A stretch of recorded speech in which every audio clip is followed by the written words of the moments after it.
Ça.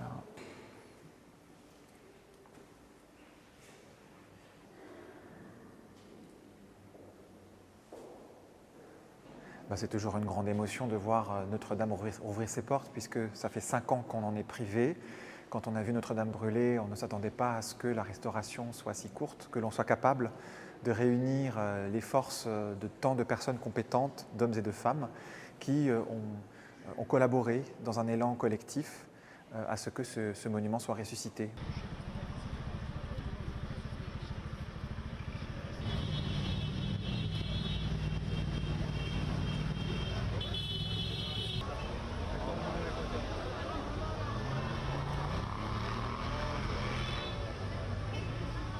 L'incendie a concerné ce qui se passe derrière, donc la toiture de la cathédrale, la nef, le transept, et puis la flèche qui se trouve au-delà de la façade.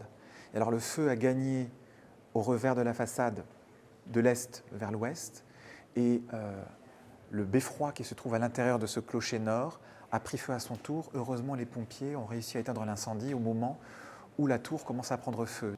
Oui, oui, oui.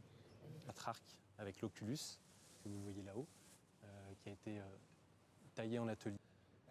Les pièces auraient été absorbées par l'architecture et donc avec lequel il fallait travailler et trouver des solutions.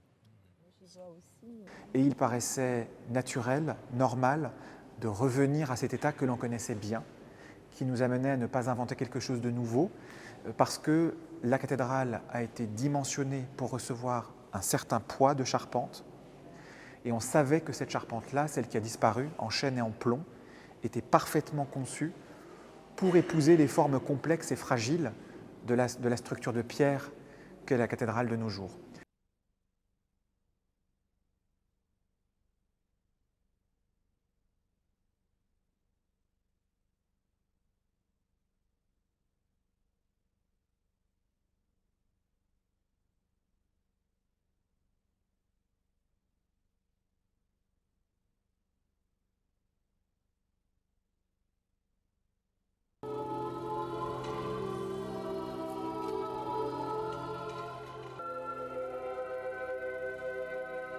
Fais de nous à leur exemple.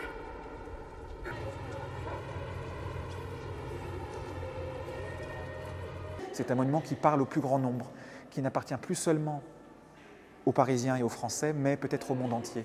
Donc c'est peut-être une raison supplémentaire qui explique qu'il était si important de retrouver l'image de la cathédrale qu'on a connue, parce que c'est un jalon, un emblème, un point de référence qui rassure dans un monde mondialisé où tout évolue en permanence. C'est peut-être rassurant de trouver en Notre-Dame une silhouette familière, une silhouette bienveillante et comme maternelle. L'État, le grand orbe, qui est une sorte de voix de la cathédrale, un miroir sonore de l'architecture pour faire un premier constat de l'état de l'instrument. Et c'est un grand... Mais en tout cas, il faut avec vraiment... un volume qui était aussi... Avec Cédric Tranceau de l'ensemble des charpentes médiévales de la cathédrale. Donc on avait un travail construite avec les mêmes méthodes, avec les mêmes outils, et Jean-Louis va vous en parler. Et on a exactement... Alors effectivement, le président de la République a fixé un délai qui fixe un élan collectif, et il se trouve que effectivement, ce délai convenait bien à une reconstruction à l'identique. Donc on n'a pas inventé effectivement, mais on retrouve une silhouette qui est familière, puisque Notre-Dame est un monument qui est plus que parisien ou français. En fait, c'est un monument qui est universel aussi, parce que sa silhouette est très équilibrée, parce qu'elle s'inscrit dans un paysage parisien qui est très harmonieux. Et je pense que tout le monde conviendra que ça aurait été dommage de renoncer à cette silhouette familière qui est aussi un chef-d'œuvre d'équilibre. Utilisé dans le cadre des appels d'offres d'entreprise.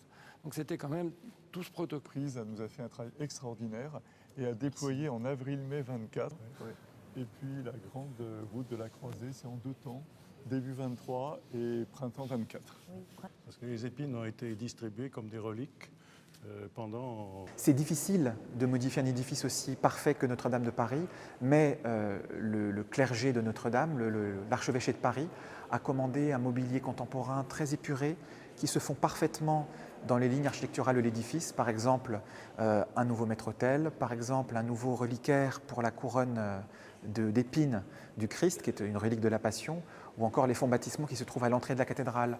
Donc des artistes contemporains ont collaboré avec beaucoup d'humilité et de respect avec les architectes chargés de la restauration afin de proposer aux visiteurs une expérience nouvelle qui est faite de dépouillement mais aussi de grande sophistication.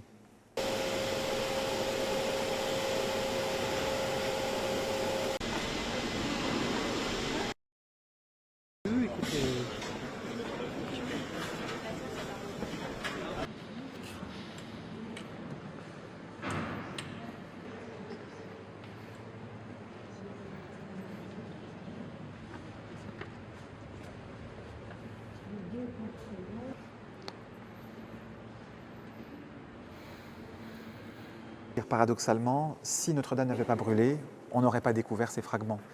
Et la nécessité de reconstruire la flèche et donc de construire l'échafaudage qui a permis de la remonter a amené les archéologues à ouvrir le sol de la cathédrale, à découvrir ces fragments qui ont donc été prélevés et préservés du poids de l'échafaudage. Il s'agit donc d'une fenêtre qui s'ouvre sur une partie inconnue de la cathédrale. Ce sont les compensations de l'incendie en quelque sorte.